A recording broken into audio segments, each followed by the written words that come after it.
Welcome to the program, everyone. Support comes from Beam. The holidays are fun, but they're brutal on sleep. Late nights, heavy food, parties, and suddenly you're exhausted, even when you're supposed to be resting. That's a problem. If you have been with this show for a while, you know I take my sleep extremely seriously. And when I'm behind on sleep, I'm foggy, I'm irritable, and not much fun to be around. That's why I use Beam. It helps me fall asleep faster, stay asleep, and wake up feeling clear instead of foggy. Dream is made with science-backed ingredients like magnesium, reishi, L-theanine, apigenin, and melatonin. No crash, just real rest. And it tastes good. My favorite flavor is chocolate, and they've just brought back their peppermint bark. So Beam has helped improve over 28 million nights of sleep. So go to shopbeam.com/lemon. Use the code LEMON for up to 40% off. Let's get started. All right, everybody, let's get started. Hello, Lemon Heads. Welcome to the program. Thank you for joining us at Lemon Live at 5. We are indeed flattered and excited that you are here. I got my new hat in. Do you guys love? You get close to it. Lemon Live, and then it has the Don Lemon Show with Don Lemon. It says Lemon Live with Don Lemon. It's very subtle. I love it. I think this is my favorite of all the hats. I like the black and white one, but this one is really cool. So it just came today, but there it is. Yeah. Anyways, so donlemon.com, click on the merch store. You can do that. Listen, we have a lot to talk about today. I would really appreciate it. I got a new chair, by the way. I'm trying to get used to it. I'd really appreciate it if you hit the like and the thumbs up because it does affect the algorithm and people become aware of our channel. And we do have a lot to discuss today. So look, it's been a really bad week. And what is it, Tuesday? For this administration. Is it Tuesday or Wednesday? I don't even know. For this administration, it's Tuesday. A really bad week already, and just not even finished with the second day. And I also think it's a really bad week for Americans. I don't want you to get hoodwinked. So I'm going to tell you the truth, just so you know. Hello, Cherry Hill, New Jersey. Hello, everyone, wherever you are streaming from. We really appreciate you. Hello, Twitch. You're streaming on YouTube. Yes, someone on Twitch asked, and also Twitch. I'm streaming on YouTube, and YouTube, I'm streaming on Twitch. Okay, just came back from NYC. It is cold. It is freezing outside, so I needed this turtleneck today. And I'll tell you, I did a little promotional thing for prostate cancer awareness, this thing that I do every year, and I got to hang out with Mario Cantone. I don't know if you remember him. Mario Cantone was on Sex and the City, as well as what is his name? Dominic.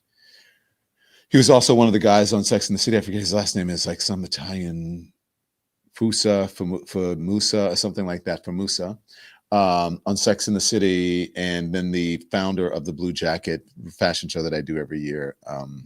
It's Frederick Anderson, a designer. So anyways, you'll hear more about that later. So let's get to the program, okay? Make sure you hit those thumbs up as often as possible, or at least once during the show. Don't hit it again because then it'll go off. So look, good evening, everybody. Come on in here, all of you, and I want you to settle in, all of us to settle in together, because tonight it's one of those nights where the news doesn't feel like something is happening out there. It feels like something is happening right here, right? It's not like out there. It's right here because it affects all of us. It's in our house. It's in our bills, in our conversations. We're worrying about it. And when that happens, I think it's important just to kind of slow down a little bit and talk like real people. Don't want to be hyperbolic. And I hate pundits. I don't want to sound like a pundit shouting numbers or anything like that. But I want to start with the jobs report and the economy. It's not good, guys. No matter what you're hearing from the White House and from all of the folks there. By the way, they're in deep doo-doo because of this Vanity Fair report, which I'll get to. You already know that it was delayed because of the shutdown, and the shutdown itself was delayed because Washington treated the country like the people in the country like it was a bargaining chip. So you knew that. But let's stay focused on what the report actually says. And it says that the economy added around 60,000 jobs in November. Now, I know some people heard that number today and they thought, okay, that doesn't sound terrible. But then you look at the month before and we lost over 100,000 jobs. So if you put those months together, what you have is not growth. It's a if you can believe these numbers, because Donald Trump, fired the people who were giving the numbers. He doesn't like them. And then he's like, had to fire, not fire other people. Then he got bad numbers. And then you just didn't get anything. So this is a limp forward, like a stumble, like, oh, right? And people can feel that stumble. So you look, this is from Steve Ratner here. Look at that. I love Steve Ratner. No shade to Steve Ratner, but you don't need a chart or an expert. You can feel it when your job hours get cut. You can feel it when you start checking your bank account more often. You can feel it when at the end of the month that it comes faster than your paychecks, meaning the end of the month, meaning the bills, right? And you know what else the report showed, okay? More people getting pushed into part-time work because the full-time jobs are not there. That's something people don't want to talk about or don't talk about enough. A lot of folks are working 2 and 3 part-time jobs right now. Some are working full-time jobs right now, getting a little sleep. I know folks like that. I was one of those people at one time. I'm almost one of those people now, where all day I'm here working for you guys. And I'm just saying, but some people like 2 and 3 part-time jobs right now. Some people have two or three full-time jobs, and they still don't feel stable. They're running around all day, juggling schedules, juggling childcare, juggling everything, and still going to bed worried.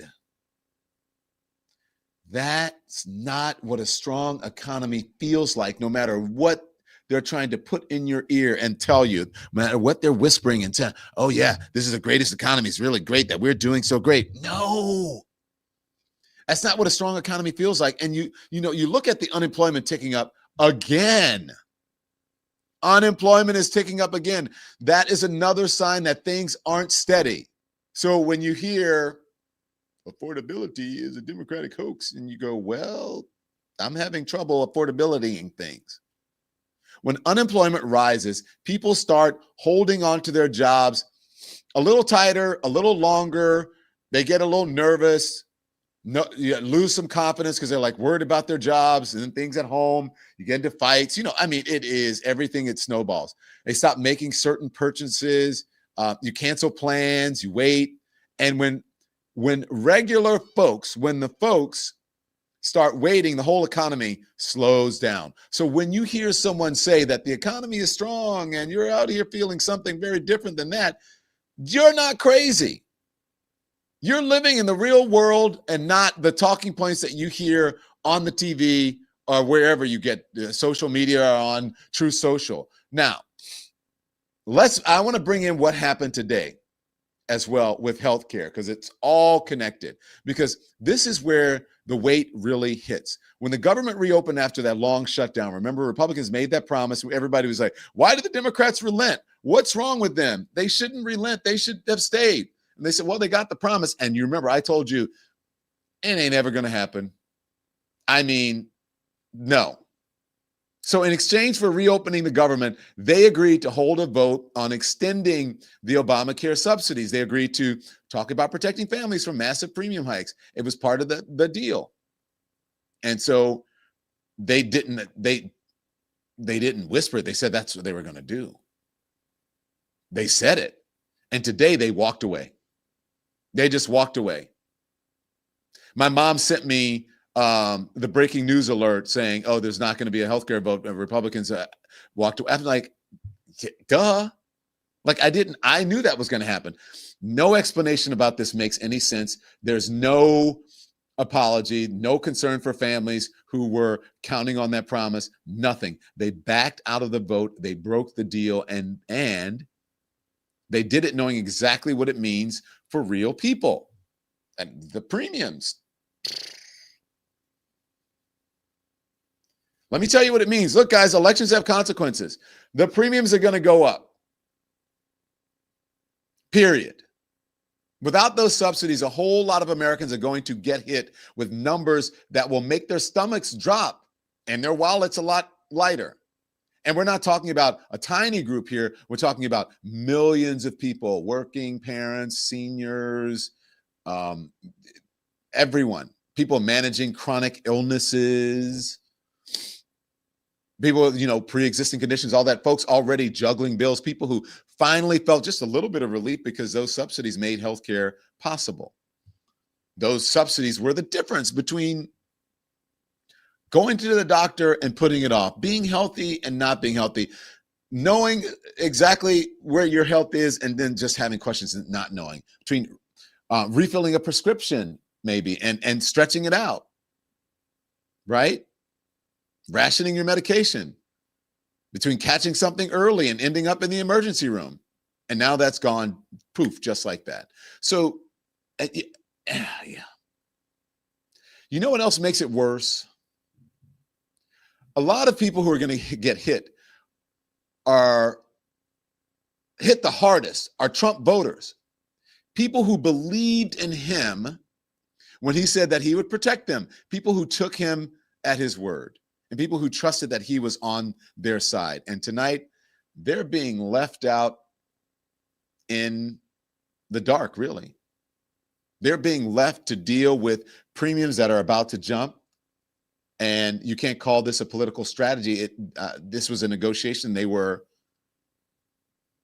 This isn't a negotiation. This isn't hardball. This is people in power deciding that scoring a symbolic win, right? Because they don't even realize that in the end, the White House doesn't realize that they are going to be the ones that lose in this, because when the people start to realize, like, hey, what happened with my premiums and you don't have a healthcare plan, they're going to blame the White House. So this is like the scoring a symbolic win matters more than the health of the country and what Americans need most. And meanwhile, that comes at a moment when the president is having one of the worst weeks in office, right? This Vanity Fair profile that dropped today, his own chief of staff describing chaos in this West Wing. These are not his enemies. These are not his critics. This is his own chief of staff. She talked about the president like someone who needs to be managed. Like she said he had an alcoholic's like personality or something like that.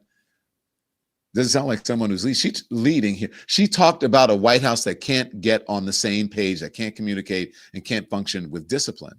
So that tracks. That tracks to what we're seeing publicly. Because in the middle of all this, the jobs report, the healthcare mess, the economic pressure, the president's big public statement this week, mocking Rob Reiner and his wife. Rob Reiner, really, who he mocked. His wife also died in that horrible, horrible killing.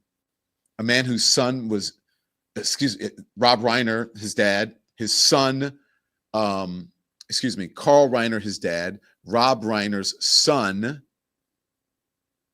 is accused, or at least is a person of interest and has been picked up and arrested. Don't know the exact charges yet, but on suspicion of murder. So I don't care what politics you have. I don't care how you feel about Rob Reiner's work or his opinions politically or whatever it is. I mean, you can't really criticize the man's work. It's amazing. You may not like what he says politically, but he still was a gentleman. So when you lose someone like that, that moment calls for humanity. It calls for compassion. It calls for silence, but not mockery and not a cheap jab. I don't know if he turned the pain into a punchline, but he certainly made light of it and he was snarky about it. And so even the people who defend Donald Trump on everything were like, ugh, they were not comfortable with this one.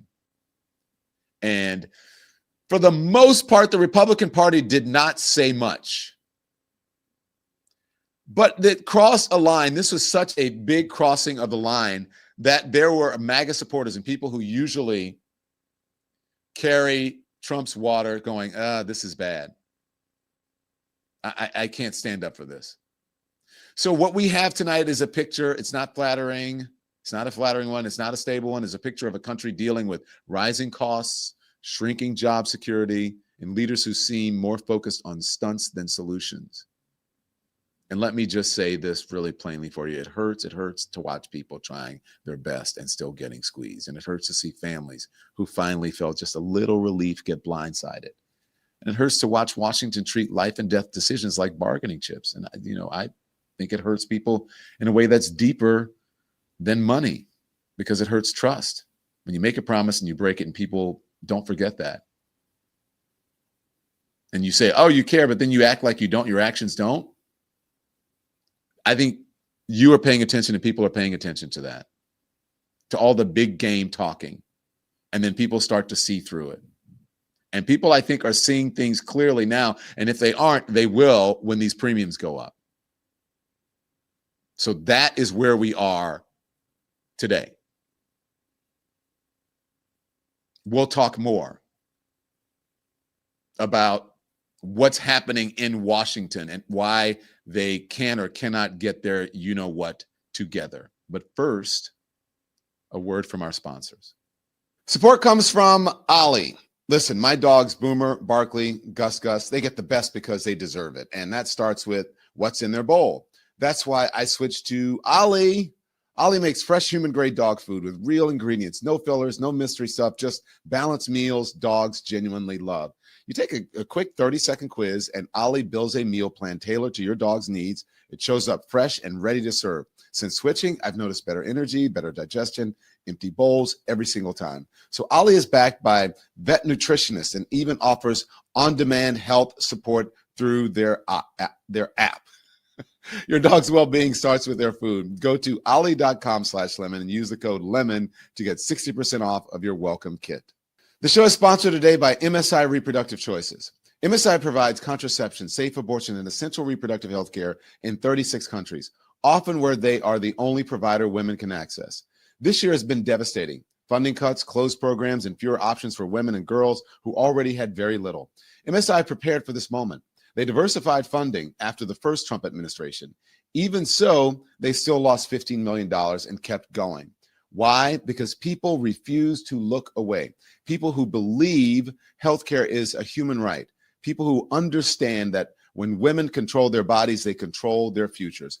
If you want to help, text LEMON to 511-511 or go to msiunitedstates.org for $65. You can provide contraception for 10 women for an entire year. Text LEMON to 511-511.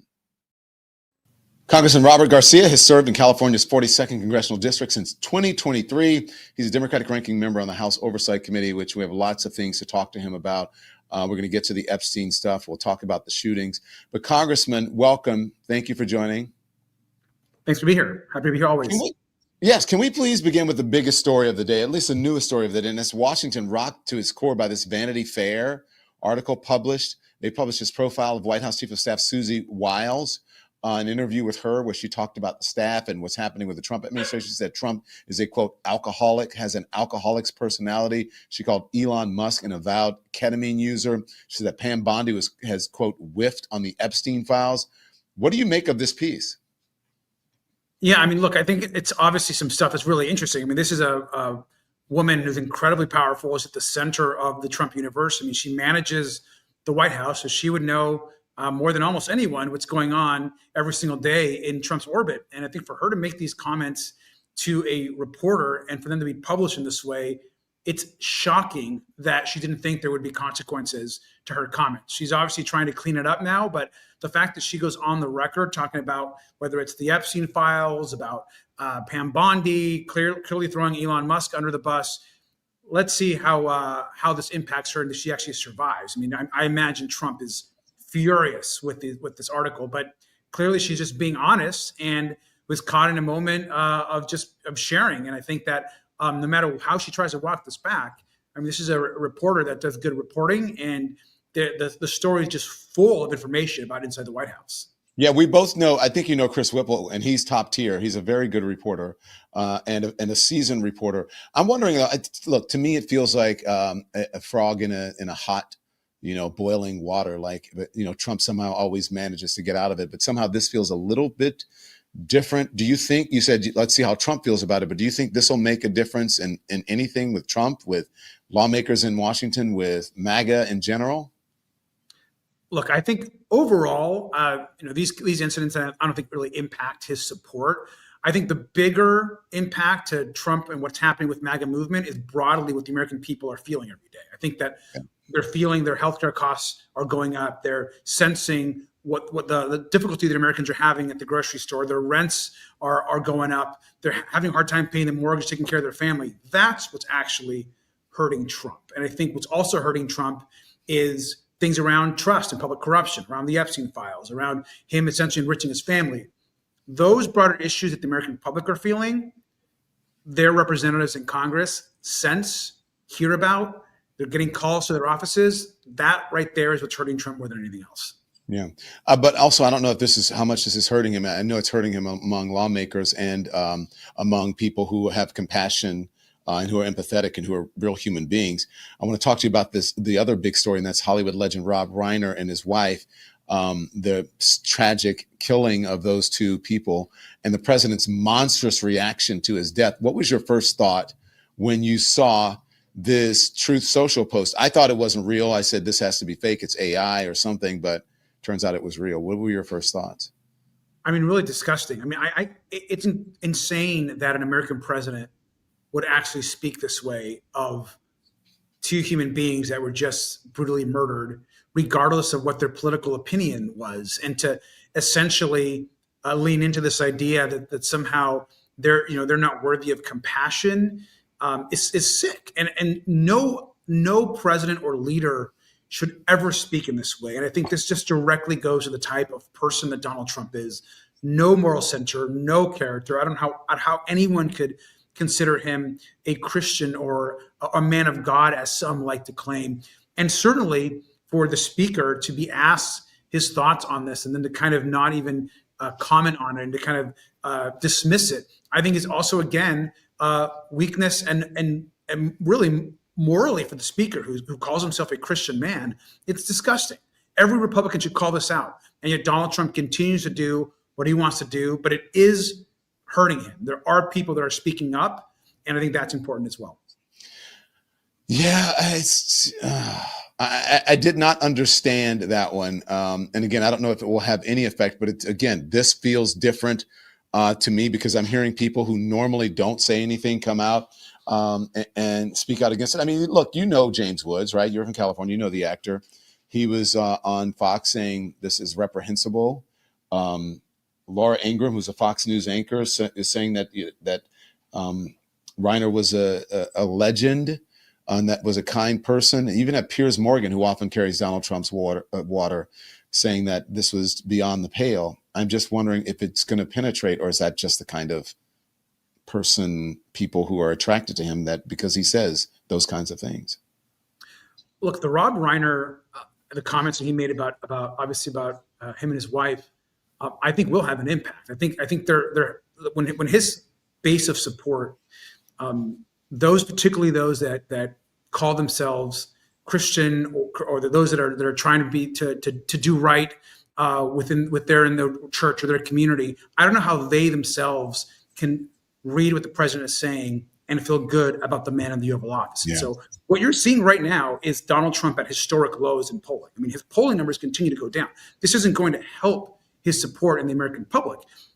As far as rank and file Republicans in Congress, they still largely support the president. Mike Johnson largely supports the president. But the American public, and you see it in polling, is churning. I mean, support for MAGA is decreasing. Even within Republican support for that MAGA kind of worldview is decreasing. And so the more public corruption, the more Trump says unhinged comments, the more that those in kind of the media space push back. I mean, that is overall good for the country that's standing up against Donald Trump, including parts of his base.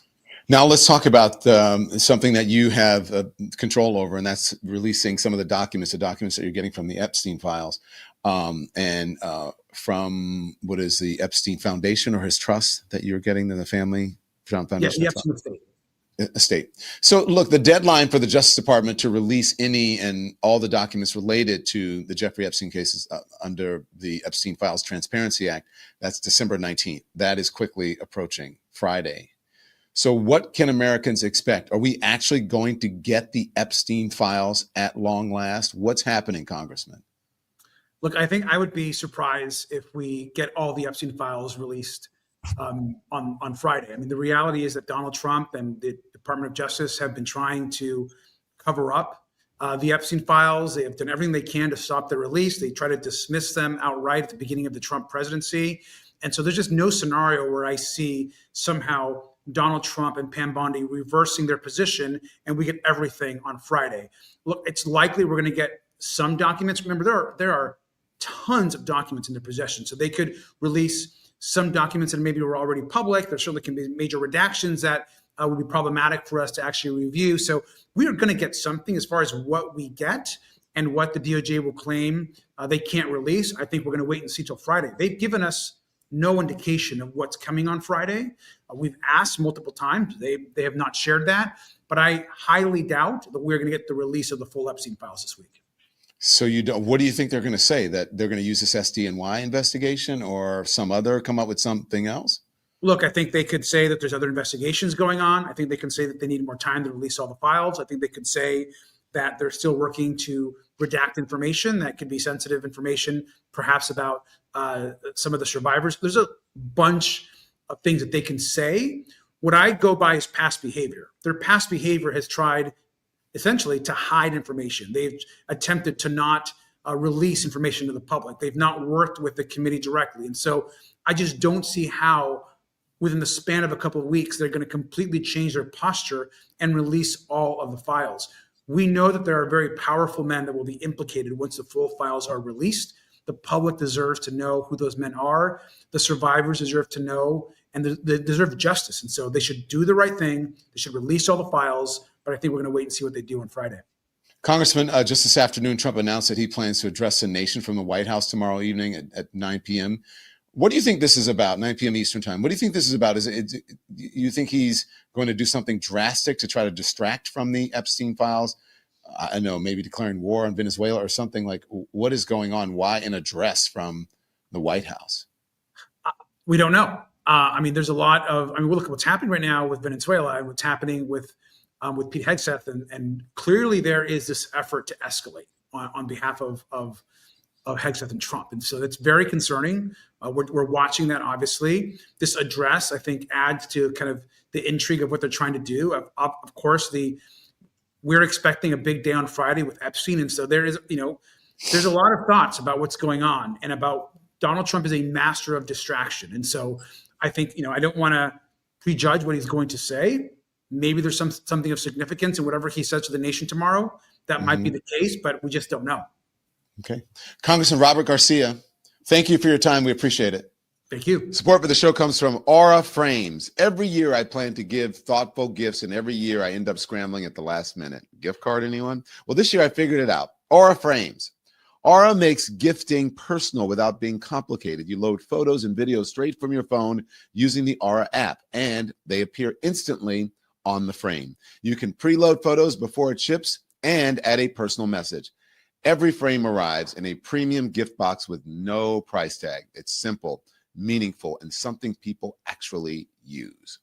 You can't wrap togetherness, but you can frame it. Right now, go to auraframes.com and use the promo code DonLemon to get $35 off of the Carver Matte Frame. That's Aura Frames, A-U-R-A, frames.com. Use the code DonLemon. This episode of the Don Lemon Show is brought to you by Graza. The holidays are here, and olive oil is actually a great gift, way better than socks. Graza makes fresh, single-origin olive oil that's never blended. The olives are picked, pressed, and bottled in the same season, and you can see the harvest date. It's right on the bottle. They have ready-to-gift sets, including the dinner party pack with cooking oil, finishing oil, wine, a corkscrew, and Evo potato chips. They also have their duo gift sets with sizzle and drizzle, now in glass. Graza makes everything taste better and looks great in the kitchen. So go to graza.co/Don and use the code Don for 20% off of your first order. Thanks to all of our sponsors. Thanks to all of our sponsors. So let's talk about what's happening with healthcare. Remember that Republicans promised to vote, and they promised to compromise on these Obamacare subsidies and in exchange for opening the government back up. Well, the news came out today. House Republican leaders ditch vote on ACA funding, all but ensuring that premiums will rise. That's what's going to happen. This is Mike Johnson confirming there will be no ACA extension vote. Watch.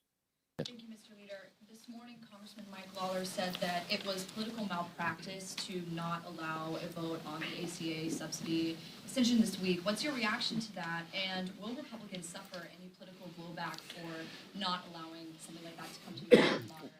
Well, Mike Lawler is a very dear friend and a close colleague of mine. And ironically, weekend before last, I was in New York in his district on Long Island, and we were campaigning together, ensuring that he gets reelected. Mike Lawler fights hard for New York, as every Republican in this conference does for their districts.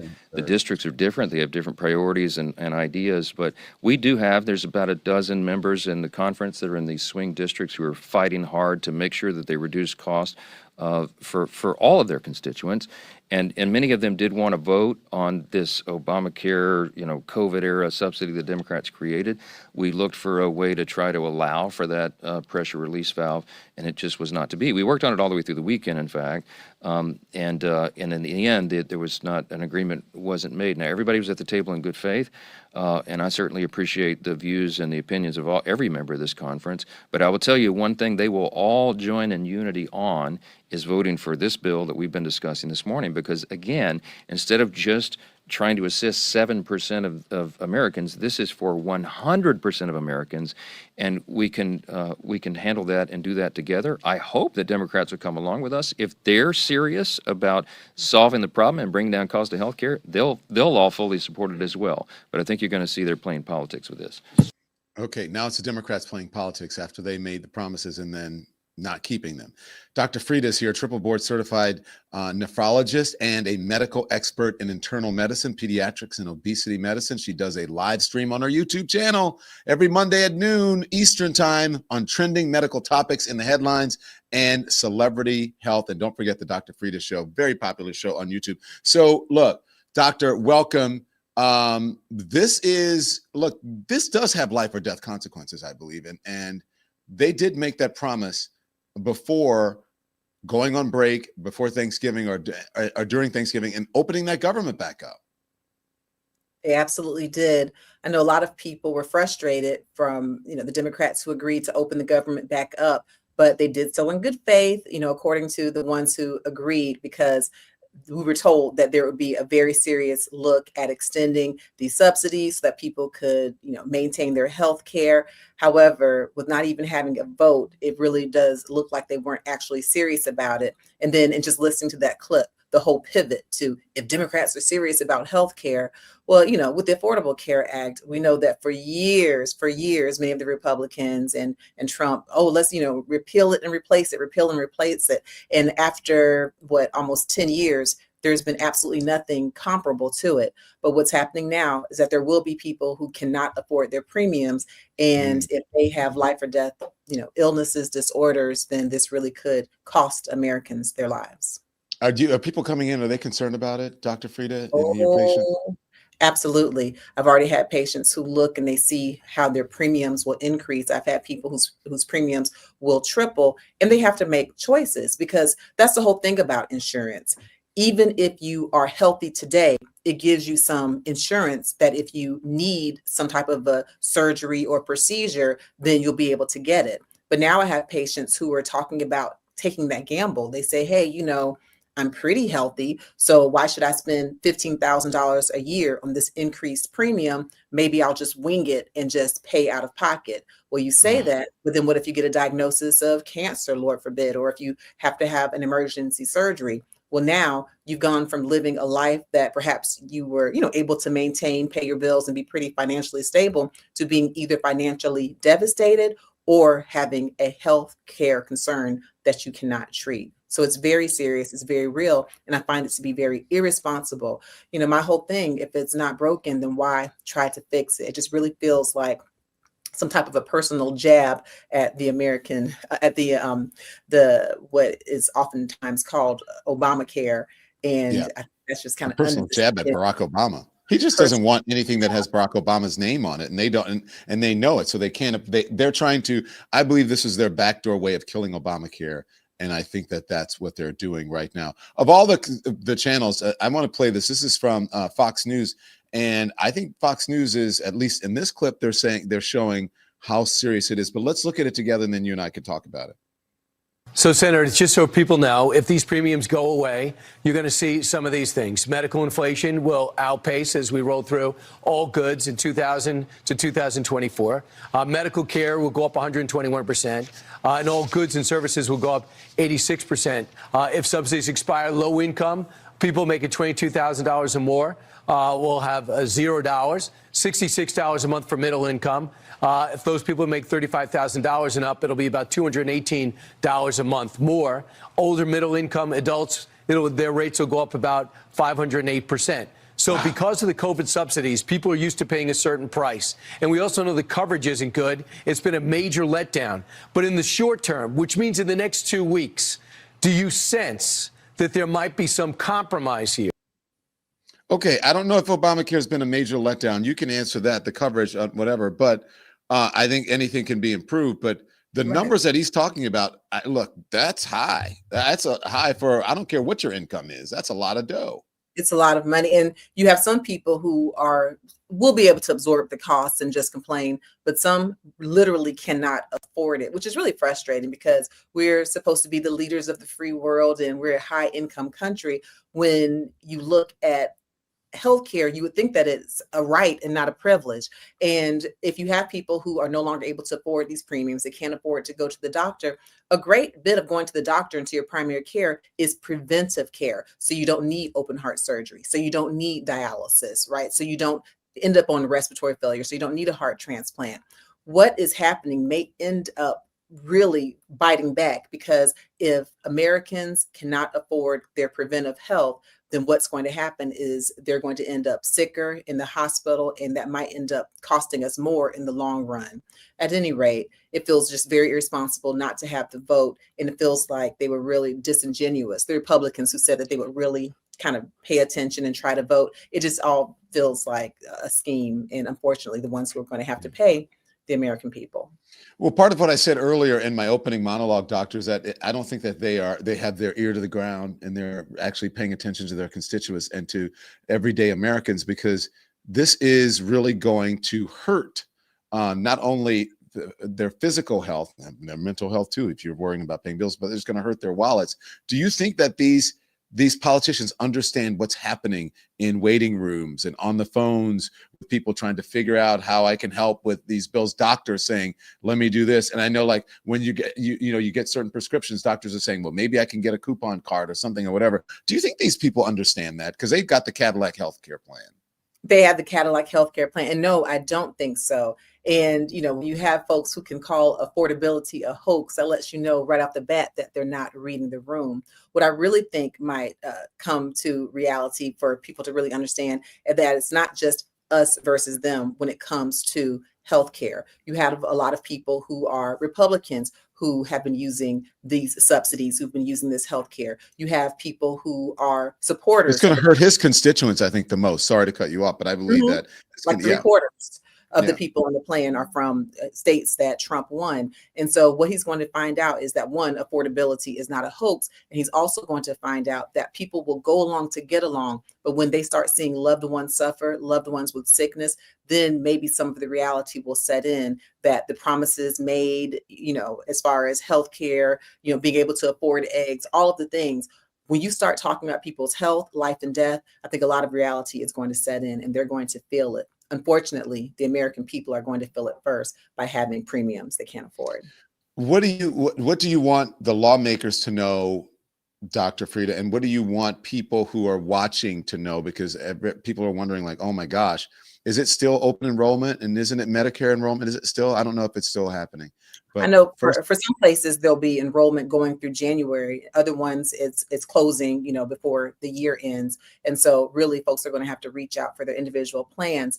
But just in general, I want, for the people, for Mike Johnson, people who are sitting there and somewhat callously, it feels, just saying, oh yeah, we're not going to extend the subsidies. I want them to know that physicians like me are out here fighting every day for the health of Americans, for the health of the least among us. And already, it's not like health insurance has been cheap. It's not like everyone has equal access. It's not like there's not already some issues with equity, but this is just one more punch in people who are already down. And so I want them to know that by being insensitive to the needs of people and being insensitive to the lack of affordability of healthcare, it's going to affect many people in this country, many people who believe in the current administration. And I think they're going to feel it.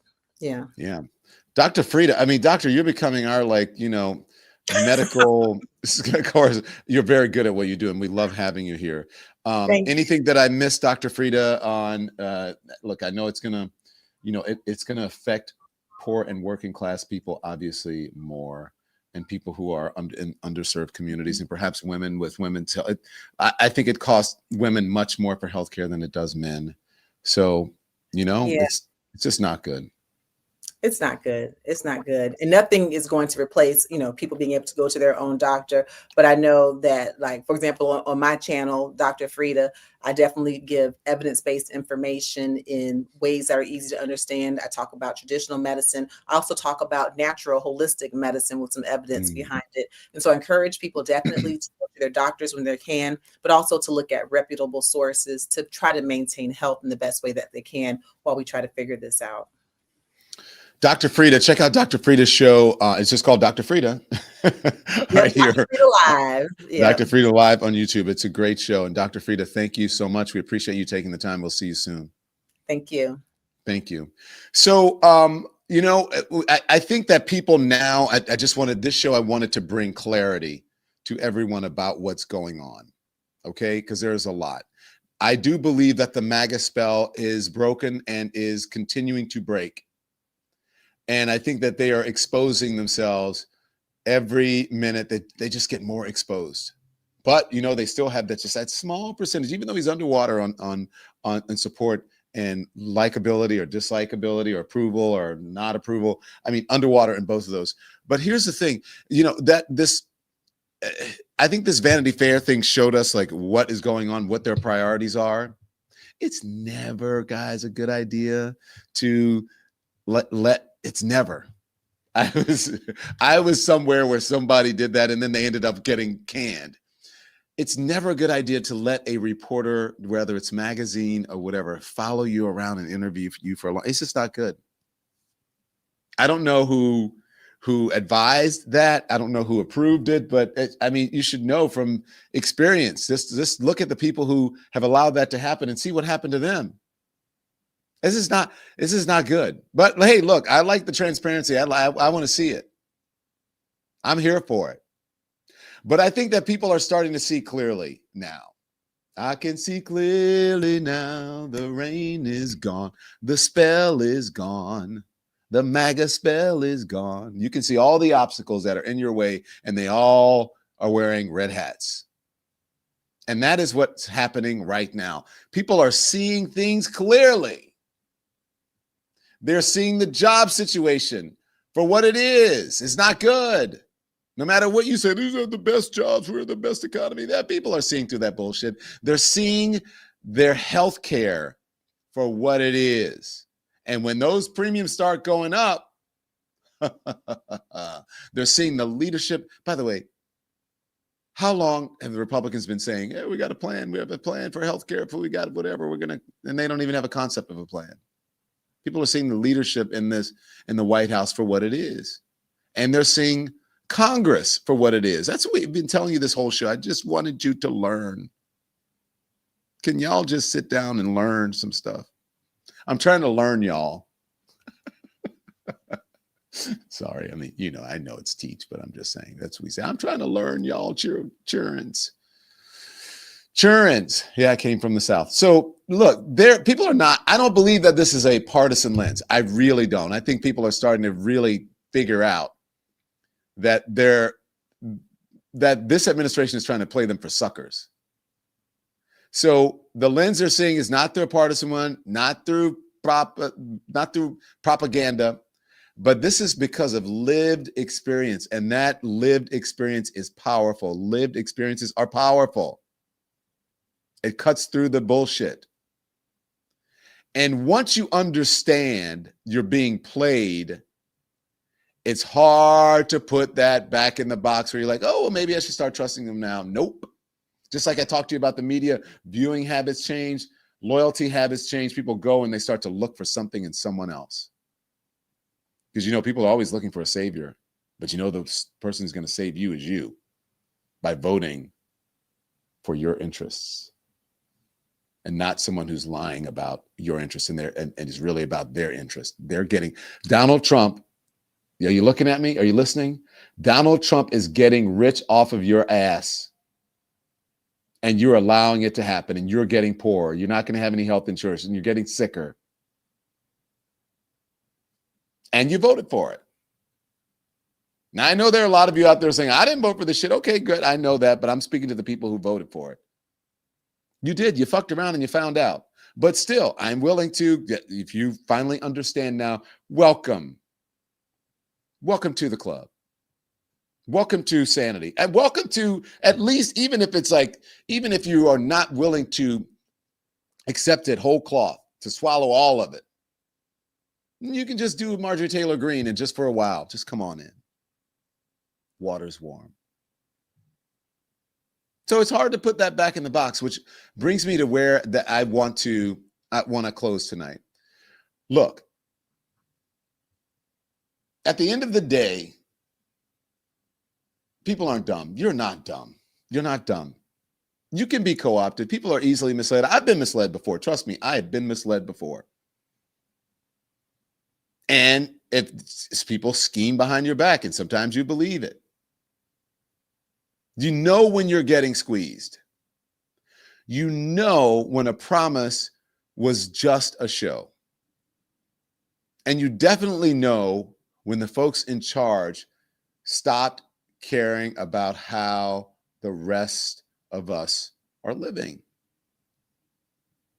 And you know it in the callousness of how they talk about people who have just been recently killed or murdered, or people who are grieving. It's callous. And if you can talk about someone like that, if you have that kind of a spirit and that kind of an attitude, imagine what you'll do to the living.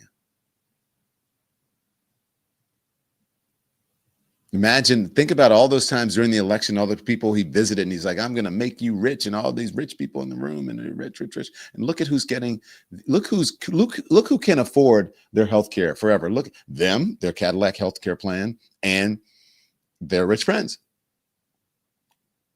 They're going to be fine.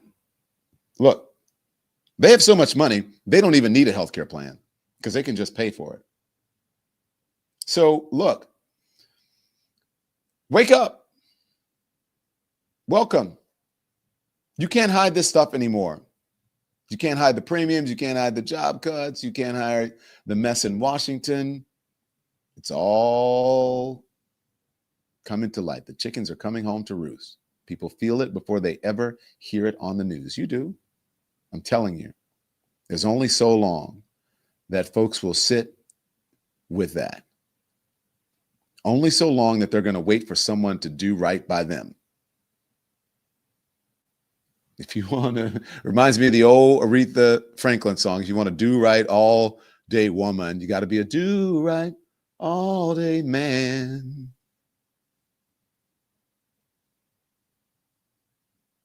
You people of a certain age know what I'm talking about. Everybody hits that moment where they say, all right, enough is enough. I'm sick and tired. And once you get there, the whole game changes. That's where this is heading. And they don't even see it. But you do.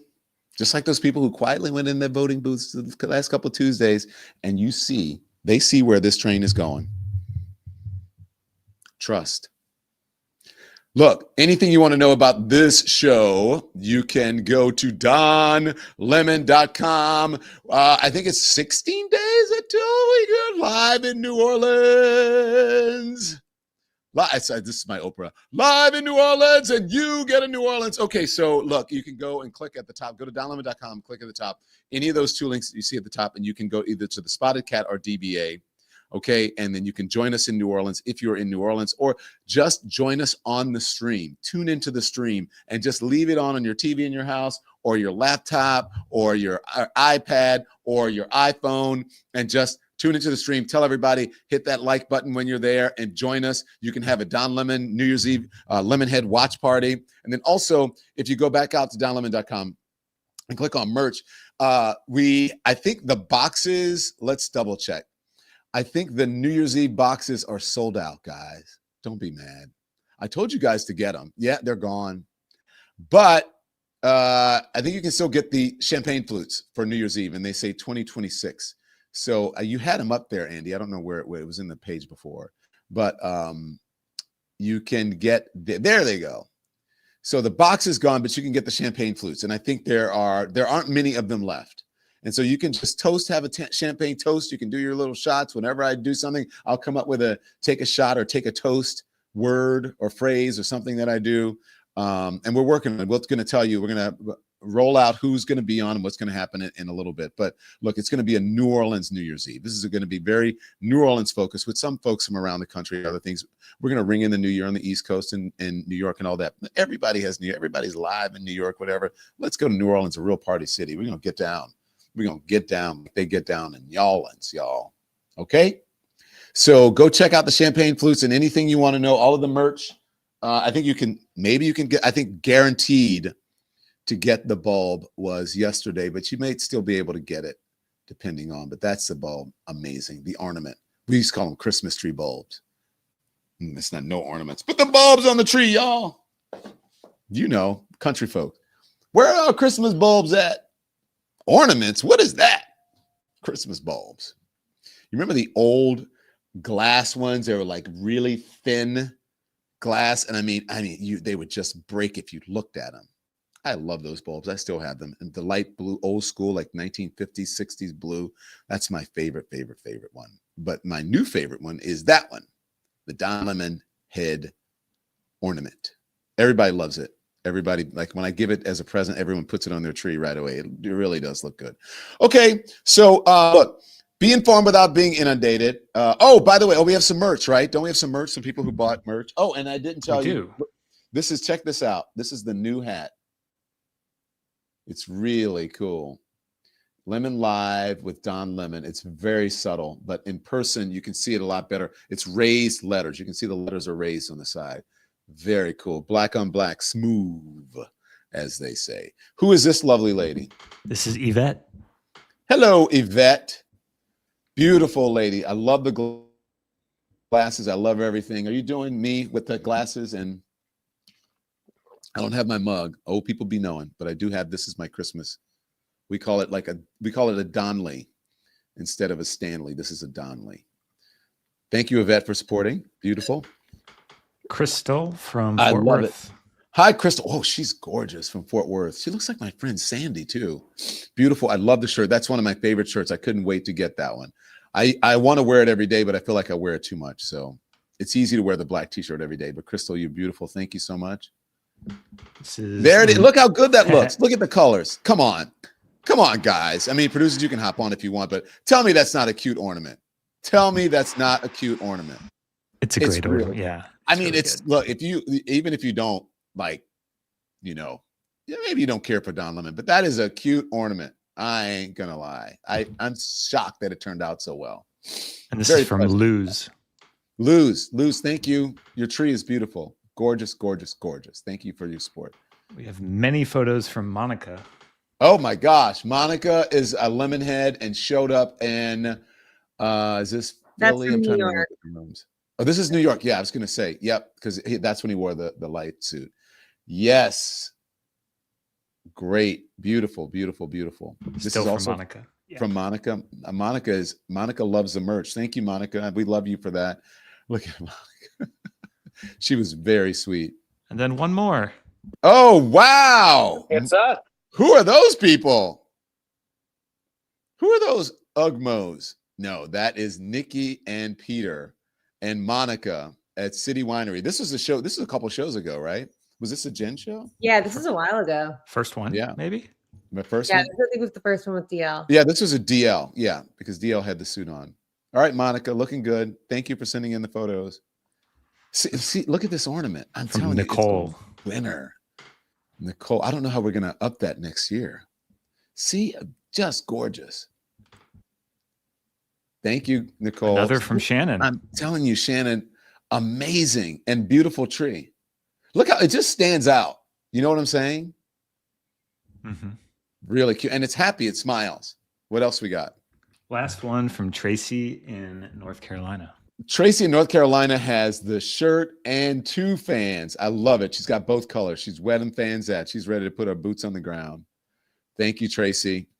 Gorgeous lady. Thank you guys for watching. Be informed without being, go to donlemon.com if you want any of that stuff. Be informed without being inundated till I see you back here tomorrow at 10 a.m. Eastern time for Hot Topics here on the Don Lemon Show on the Don Lemon channel. Turn the TV off. Thanks so much for watching, everybody. Your support means the world to us. Don't forget to hit that like button and subscribe so you never miss a show. We're live every weekday at 10 a.m. and 5 p.m. Eastern time with new clips dropping at 2 p. and 8 p. And if you want even more Don Lemon Show content, join the Lemon community. Members get exclusive posts, behind-the-scenes videos, and live chats just for you. So hit the join button or visit our channel page to sign up. Thanks again for all your love and your support, and I'll see you next time.